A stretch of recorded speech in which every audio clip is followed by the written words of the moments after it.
Here we have a normal functional protein, and here we have a mutant non-functional protein. We can see it has been cut short, and so this has occurred because of a deletion or addition of just one base pair.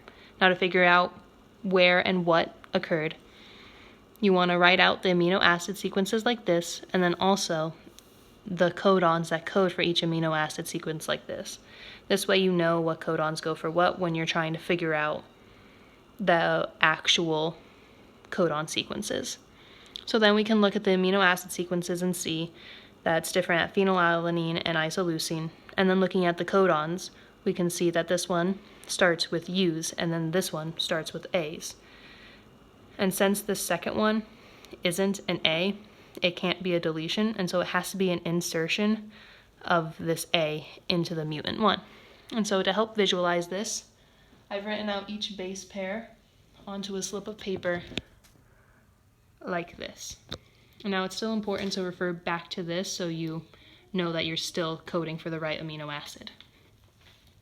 So we have like phenylalanine here. We have UUU or UUC. Same with isoleucine. We have AUU, AUC, or AUA. Same with all of these. We just are unsure about this last base pair. So it's an insertion. So we're going to insert an A into our normal sequence and then shift the last base pair over 1 because codons code in 3s.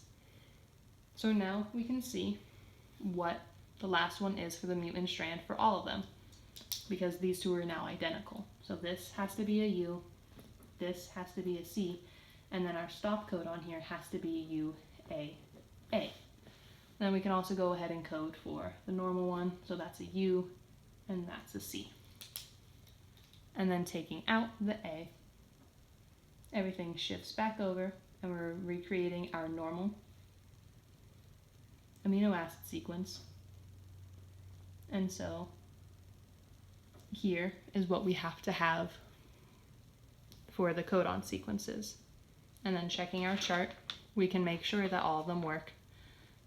Starting with isoleucine, we have AUU, which is on here, CAC right here, and then UAA for the stop.